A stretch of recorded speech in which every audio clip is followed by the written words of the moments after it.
Hello friends, माझं नाव मंगेश कुलकर्णी.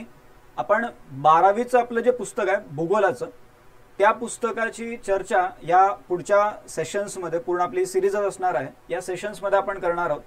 किंवा नेमकं प्रत्येक धड्यामध्ये एक डिटेलमध्ये नेमकं काय काय दिलेलं आहे 12वीचं पुस्तक भूगोलाचं.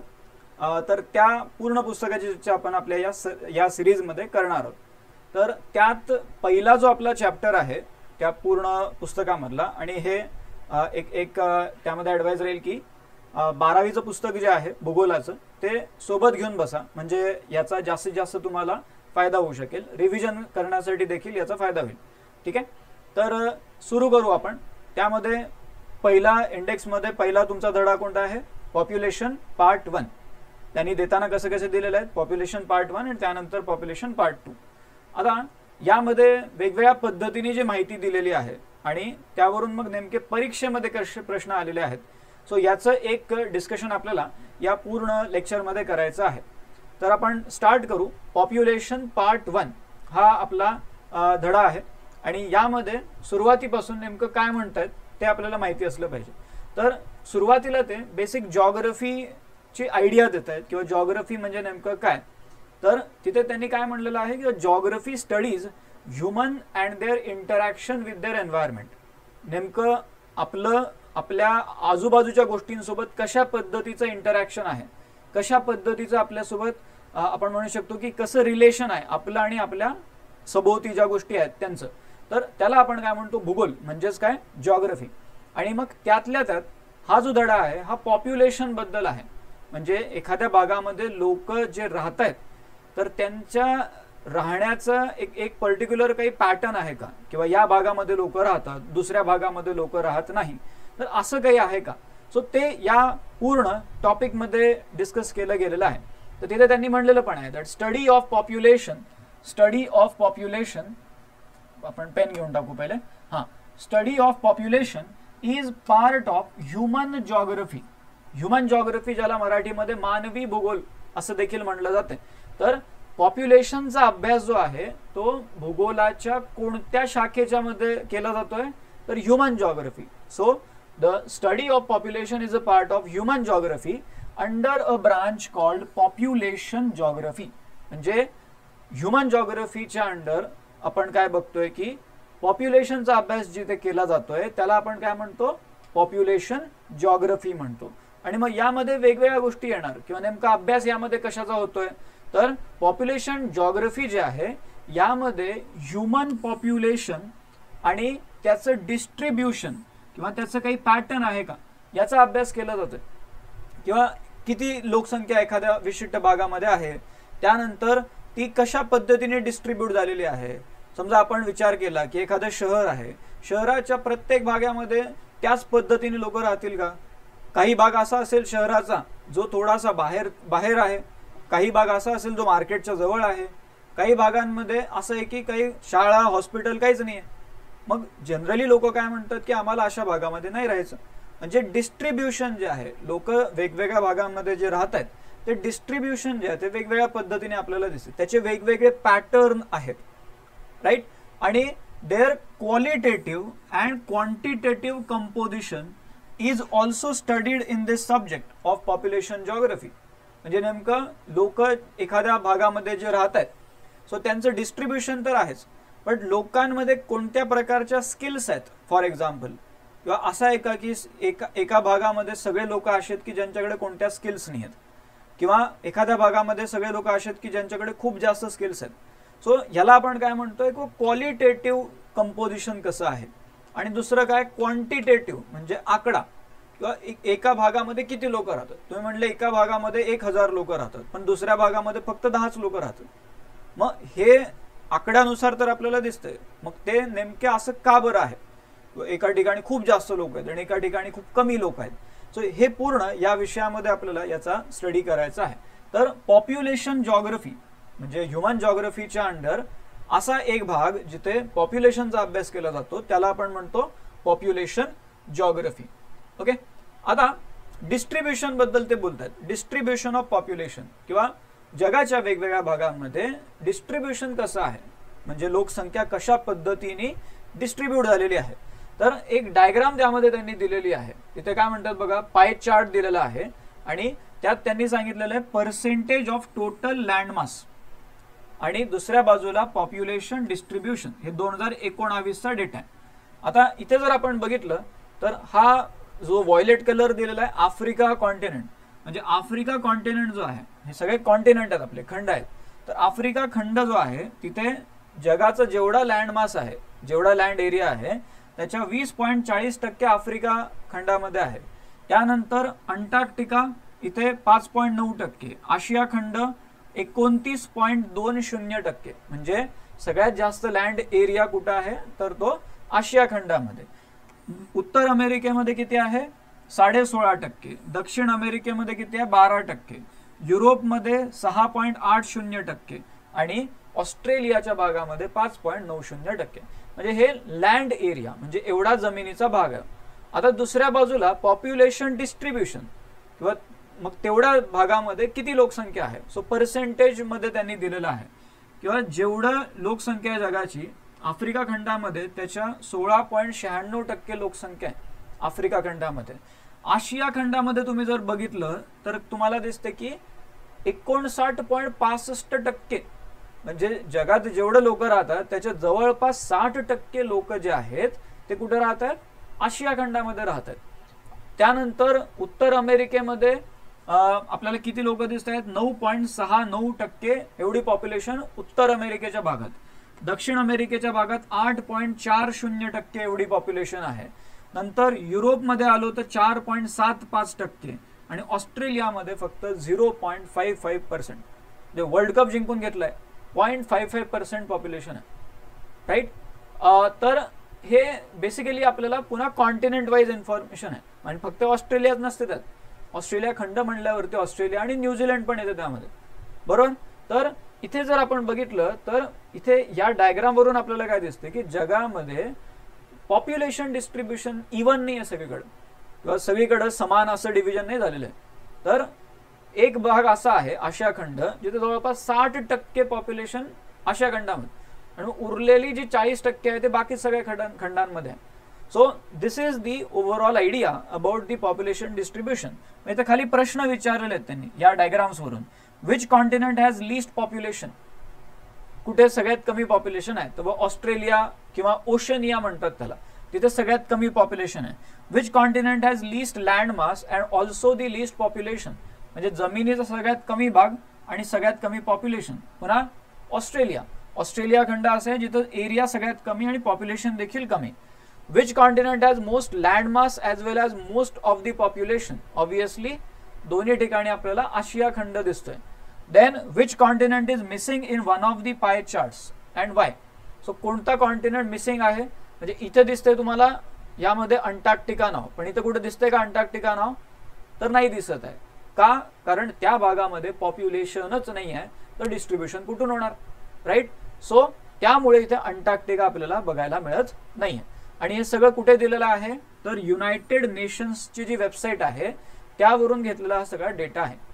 सो द पॉइंट इज की जगामध्ये जमिनीच्या बाबतीत म्हणा किंवा लोकसंख्येच्या बाबतीत म्हणा डिस्ट्रीब्युशन अनइव्हन राहिलेलं आहे. सगळीकडे सारखी जमीन आहे का नाही, सगळीकडे सारखी लोकसंख्या आहे का नाही, ठीक आहे. सो हा एक भाग झाला. पुढे त्यांनी ते दिलेलं पण आहे human population is unevenly distributed throughout the world. आणि 2019 साठी ते म्हणतायत world population stands to be around 7.7 billion एवढी लोकसंख्या आहे जगाची. 1 बिलियन म्हणजे किती असते, 1 बिलियन म्हणजे किती झालं 100 करोड झालं. मग जगाची लोकसंख्या किती झाली 100 गुणिले 7.7 म्हणजे किती 770 करोड. मग एवढी लोकसंख्या, त्यातली 140 करोड लोकसंख्या कुठं आहे भारतात आहे. 770 करोड पैकी 140. म्हणजे हे यावरून पण आपल्याला आयडिया येते की कशा पद्धतीने पॉप्युलेशन डिस्ट्रीब्यूट होते. मग आता पुढे त्यांनी कॉन्टिनेंट वाईज पॉप्युलेशन डिस्ट्रीब्युशन दिलेलं होतं, कॉन्टिनेंट वाईज पॉप्युलेशन डिस्ट्रीब्युशन. आणि हे आपल्याला यावरती परीक्षेमध्ये प्रश्नही विचारले जाऊ शकतात. काही प्रश्न आपण जे आलेले आहेत प्रश्न या सगळ्या टॉपिक्स वरून ते ऍड केलेले आहेत ते पण आपण बघत चालू. बट कॉन्टिनेंट वाईज डिस्ट्रीब्युशन कसं आहे तर सगळ्यात पहिले तुम्हाला इथे दिसते की North and South America that account for around 28% of the land mass. जगाचं जेवढे जमीन आहे त्याच्या 28% उत्तर आणि दक्षिण अमेरिका खंडामध्ये आहे. But it barely support 18% of the population. म्हणजे 28% जगाचा लँड एरिया आणि लोकसंख्या जर बघायची झाली तर 18%, म्हणजे पॉप्युलेशन जगाची जेवढी आहे त्याच्या 18% उत्तर आणि दक्षिण अमेरिका दोन्ही खंड मिळून तेवढे 18% पॉप्युलेशन आहे. त्यानंतर आशिया खंड जवळपास 30% ऑफ लँड मास ऑक्युपाय करतोय, but it support around 60% of the population. So तो एक भाग झाला. त्यानंतर युरोपमध्ये काय 7% लँड एरिया, बट किती लोकसंख्या जगाची 5% लोकसंख्या युरोप खंडामध्ये राहते. त्यानंतर ऑस्ट्रेलिया किंवा याला दुसरं एक नाव येते Oceania. So Australia has around 6% of the world's land, but does not even support 1% of the population. Population जर बघायचं झालं तर किती 0.55%, म्हणजे जगाच्या लोकसंख्येच्या 0.55% पॉप्युलेशन ही ऑस्ट्रेलिया किंवा ओशनिया खंडाच्या भागामध्ये आहे. आफ्रिका 20 ते 40% लँड एरिया जगाचा या भागामध्ये आहे आणि 16.96% पॉप्युलेशन जगाची या भागामध्ये राहते. आणि शेवटी Antarctica, it occupies around 9% of the land mass, but तिथे कोणत्याही पद्धतीची परमनंट ह्युमन सेटलमेंट नाही किंवा लोक राहतात कंटिन्युअसली तिथं असं नाही. रिसर्चसाठी लोक ये जा करत राहतात, बट परमनंट ह्युमन सेटलमेंट तिथे नाही. राईट. सो हे झालं तुमचं कॉन्टिनेंट वाईज पॉप्युलेशन डिस्ट्रीब्युशन. आता याबद्दल एक महत्वाची टर्म आहे ती समजून घेणं गरजेचं आहे. कारण जेव्हा आपण म्हणतो एखाद्या भागामध्ये 100 लोक राहतात किंवा एखाद्या भागामध्ये 500 लोक राहतात, तर यावरून त्या भागामधल्या लोकसंख्येची एक एक्झॅक्ट आयडिया आपल्याला येत नाही. का येत नाही? कारण तिथला एरिया नेमका किती आहे ते नाही माहिती ना आपल्याला.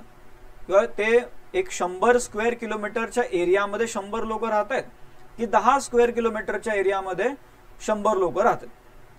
मग त्या हिशोबाने आपल्याला एक दुसरी एक टर्म आहे ती क्लिअर असणं गरजेचं आहे. आणि ती म्हणजे काय? Population density. किंवा तुम्ही म्हणले की 1 स्क्वेअर किलोमीटर एवढा एरिया आहे आणि त्या एरियामध्ये 500 लोक राहतात.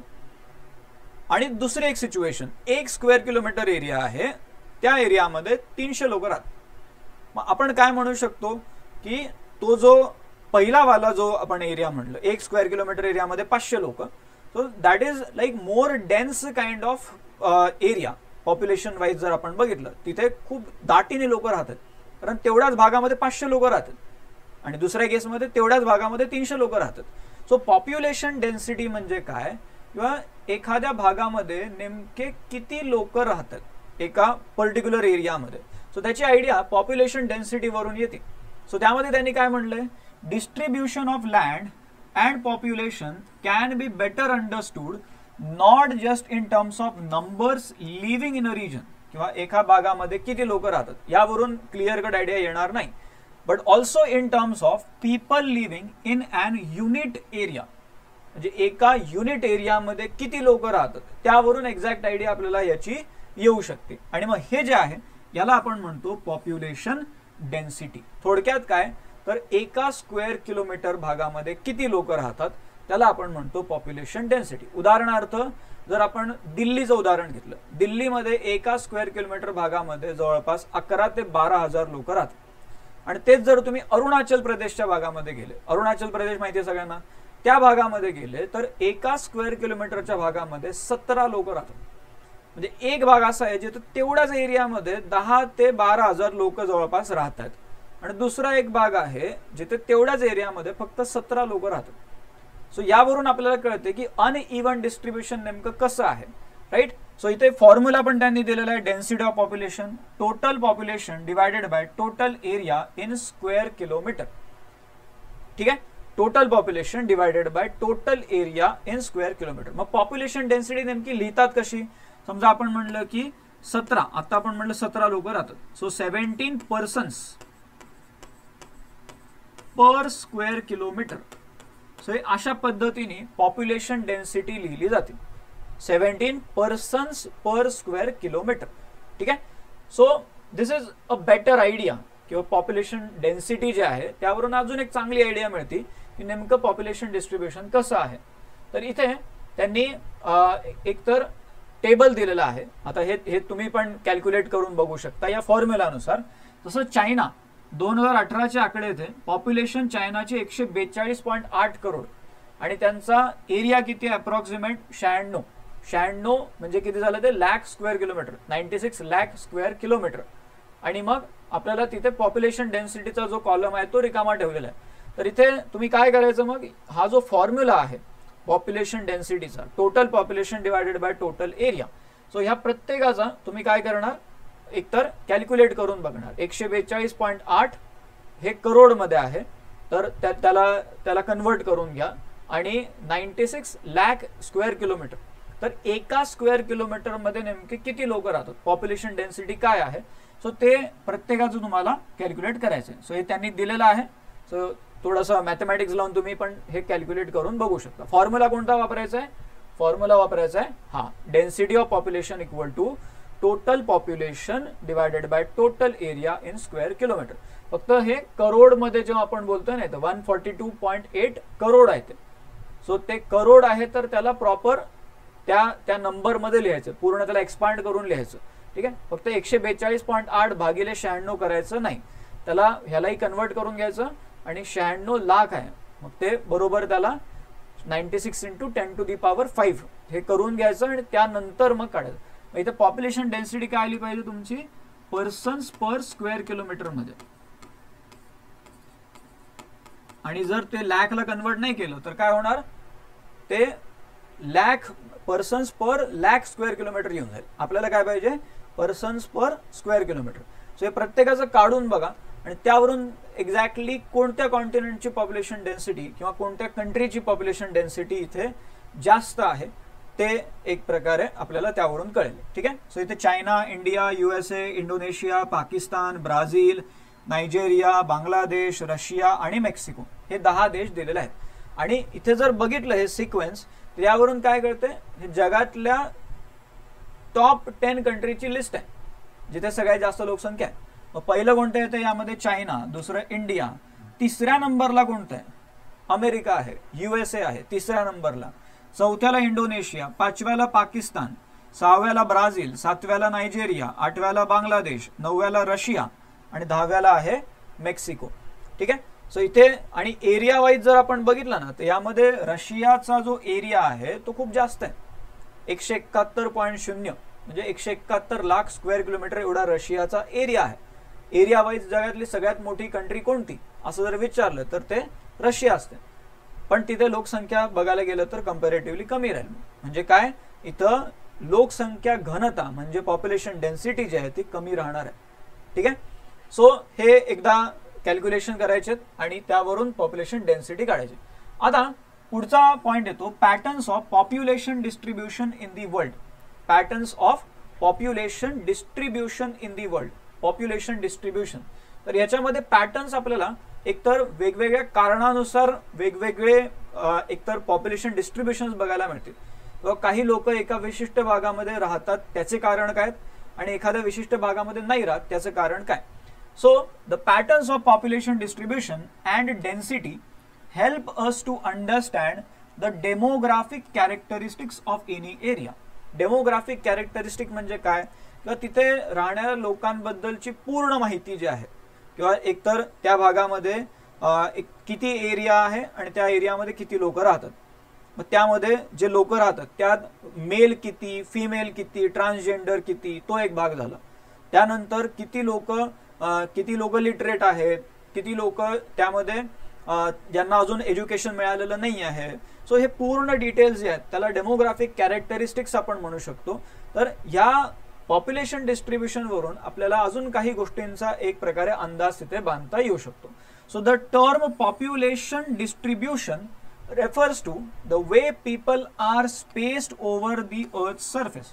म्हणजे पूर्ण पृथ्वीचा हा जो पृष्ठभाग आहे त्यावरती लोक कशा पद्धतीने राहतात. The way people are placed म्हणजे काय, कोणत्या भागामध्ये किती लोक राहतात. सो एक आयडिया त्यावरून आपल्याला मिळणार. सो त्यालाच आपण काय म्हणतो, पॉप्युलेशन डिस्ट्रीब्युशन म्हणतो, पॉप्युलेशन डिस्ट्रीब्युशन. आता पुढे काय म्हणतात, when we compare the distribution of the world population with physical factors we observe the following points. काही पॉइंट्स त्यामध्ये त्यांनी दिलेले आहेत किंवा पॉप्युलेशन डिस्ट्रीब्युशन बद्दल काही पॉइंट्स इथे दिलेले आहेत की एका बाजूला आपण बघतो स्नो कवर्ड रिजन्स जे आहेत, पूर्ण बर्फाचं कव्हर जिथे आहे, snow covered region around North and South Pole are sparsely populated. Logic त्यामध्ये एक आहे की एवढ्या बर्फाच्या भागात जाऊन कोण राहणार, तिथं कोण घर बांधणार जाऊन, right. So snow covered region जे आहेत म्हणजे नॉर्थ पोल आणि साऊथ पोल, तिथं म्हणजे हार्डली काही लोक तुम्हाला राहताना दिसतील. एकदम त्या बर्फाच्या भागात नाही तर तिथूनही थोडेसे लांबच असतील, but it is around North and South Pole. आणि तिथे आपण बघतो की these areas are sparsely you can say populated. म्हणजे स्पेअर्सली पॉप्युलेटेड म्हणजे हार्डली काही लोक तिथे आपल्याला बघायला मिळू शकतात. ते बघायला मिळाले तर. दुसरं काय, even hot desserts have low population. म्हणजे एकदम एक्स्ट्रीम क्लायमॅटिक कंडिशन असणारे जे भाग आहेत तिथे लोकसंख्या तर कमी असेल. एकदम खूप थंड भाग आहे किंवा खूप गरम भाग आहे, हॉट डेझर्ट्स, सो तिथे देखील आपल्याला कमी लोकसंख्या बघायला मिळणार. त्यानंतर माउंटेनस अँड हिली रिजन्स आर ऑल्सो लेस पॉप्युलेटेड.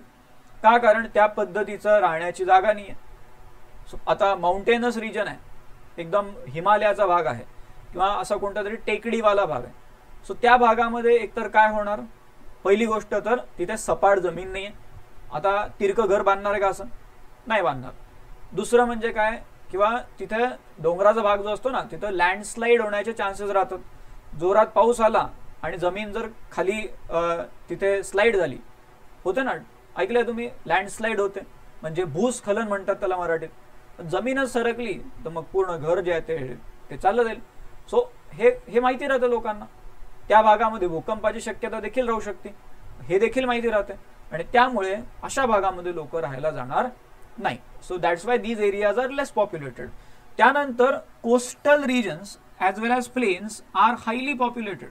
का, असं का होते?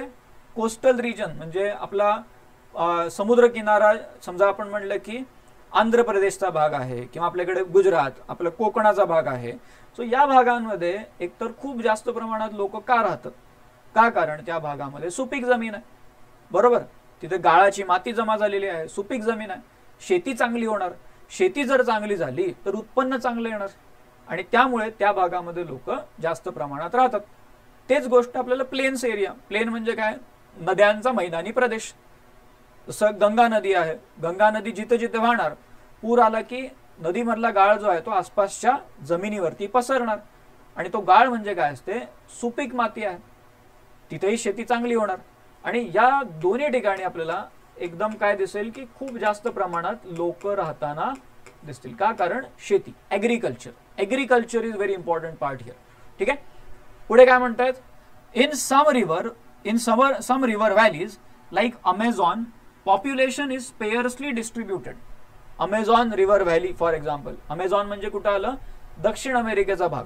सो तिथे जे रिव्हर व्हॅली आहे तिथे आपल्याला पॉप्युलेशन स्पेअर्सली डिस्ट्रीब्युटेड दिसते. It means that there are factors other than physical factors like forest that influence the population distribution. किंवा एक तर हे आपण इथे प्लेन एरिया जो म्हणतोय हा नदीचा भाग आहे, गंगा नदीचा भाग आहे फॉर एक्झाम्पल, तर तिथे खूप जास्त प्रमाणात लोक आहेत. पण तेच जर आपण अमेझॉन नदीचा पूर्ण भाग जर बघितला तर तिथे लोक तेवढे जास्त नाही आहेत. का, कारण तिथे मोठ्या प्रमाणात जंगल आहे. मग यावरून आपल्याला या सगळ्या चर्चेवरून काय लक्षात येते की फक्त एक पर्टिक्युलर फॅक्टर आहे त्यामुळे पॉप्युलेशन डिस्ट्रीब्युशन असं आहे असं होणार नाही. Yes, there are some physical factors but apart from that there are some other factors also. मग ते इकॉनॉमिक फॅक्टर असतील किंवा त्यामध्ये आपण म्हणलं की ह्युमन फॅक्टर त्यामध्ये असतील, कल्चरल फॅक्टर त्यामध्ये असतील, बऱ्याचशा गोष्टी राहतात. थोडक्यात काय, एखादा व्यक्ती एका विशिष्ट ठिकाणी जाऊन राहण्यासाठी 100दा विचार करतो. इवन आपण जर म्हणलं की आपल्याला एका विशिष्ट ठिकाणी राहायला जायचं आहे, आपण सगळ्या गोष्टी बघणार ना तिथं, फक्त तिथं फिजिकल फॅक्टर्सच बघणार असं नाही, तर सगळ्याच गोष्टी बघणार. आसपास कसं काय मार्केट आहे का, जवळपास कुठं बस स्टॉप वगैरे आहे का, बसनी जायची गरज पडली, मेट्रो स्टेशन आहे का, भाज्या वगैरे स्वस्त मिळतात का, मेन म्हणजे पाणी येतं का तिथं, नाही तर 8 दिवसातून एकदा पाणी आलं तर कसं काय होणार, किंवा लाईट तिथे आहेत का व्यवस्थित, असं नाही झालं पाहिजे रोज लाईट चालले. सो या सगळ्या गोष्टी बघून मग आपण ठरवणार ना तिथे जायचं का नाही. सो त्या पद्धतीने मग पॉप्युलेशन डिस्ट्रीब्युशन देखील वेगवेगळ्या फॅक्टर्स वरती डिपेंड राहते. तर हे फिजिकल फॅक्टर्स पहिले ते सांगतात. आता दुसरं आहे geographical factors affecting the population distribution. मग पहिले तर ते एक्सप्लेन केलं त्यांनी की फिजिकल फॅक्टर्स कोणते कोणते राहू शकतात, पण नंतर मग ते त्याला अजून ओपन करतात किंवा geographical factors affecting the population distribution, आणि त्यामध्ये मग ते फिजिकल फॅक्टर्स सांगताना मग या गोष्टी एक्सप्लेन करतात. पहिलं काय म्हणतायत ते रिलीफ.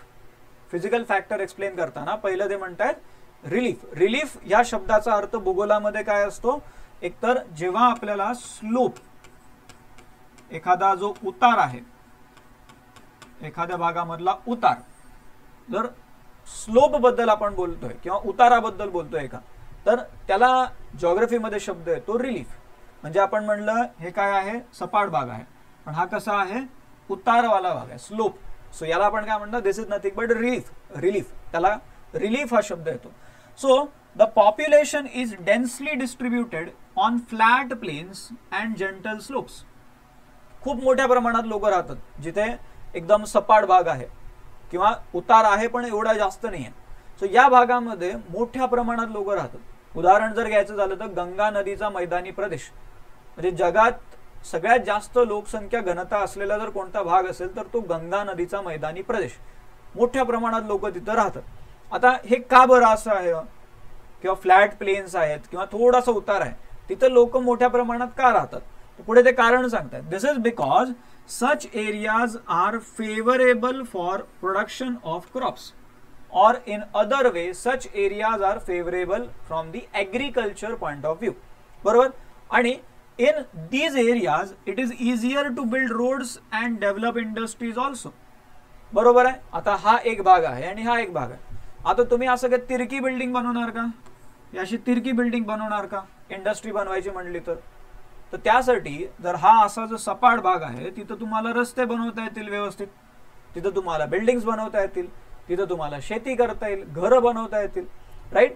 सो त्यामुळे इथे काय केलं जाते तर अशा भागांमध्ये रस्ता बनवणं सोपं आहे, बिल्डिंग्स उभा करणं सोपं आहे, शेती करणं सोपं आहे, आणि यामुळे अशा भागांमध्ये मोठ्या प्रमाणात लोक राहतात. आणि दुसऱ्या बाजूला माउंटेनस आणि हिली एरियाज जे आहेत, these tend to be less populated. तिथे लोक कमी राहतात. if means of livelihood are available, जर अशा भागामध्ये दैनंदिन जे आपलं जीवन आहे त्यासाठी लागणाऱ्या गोष्टी जर अवेलेबल असतील, the population in that case can be concentrated in few such areas. पण त्यासाठी means of livelihood अवेलेबल असणं गरजेचं आहे. मग काय असतात means of livelihood? समजा तुम्ही म्हटलं पाणी किंवा शेतीसाठी एक थोडी जरी सुपीक जमीन कुठं ना कुठं, त्यानंतर अजून काय असते, पॉवर, इलेक्ट्रिसिटी. सो या गोष्टी जर तिथे पुरवल्या जात आहेत तर त्या माउंटेन आणि हिली रिजन्समध्ये काही प्रमाणात लोक राहू शकतात. बट कम्पेअर जर केलं फ्लॅट प्लेन एरिया सोबत तर नेहमी फ्लॅट प्लेन एरियाच्या कंपॅरिझनमध्ये इथं कमीच लोक राहतील. इथं उदाहरण सांगितले देहरादून, लेह हे जे ठिकाण आहेत आपल्याकडचे, इथं लोक राहतात ना, इथं लोक राहतात. का राहतात या भागांमध्ये? हा डोंगराळ भाग असून देखील या भागात लोक का राहतात? का? कारण तिथे मीन्स ऑफ लिव्हलीहूड, जे दैनंदिन जीवनासाठी लागणाऱ्या वस्तू आहेत त्या तिथे अवेलेबल करून दिल्या जात आहेत, म्हणून तिथे लोक राहतात. अदरवाईज राहणं अवघड आहे.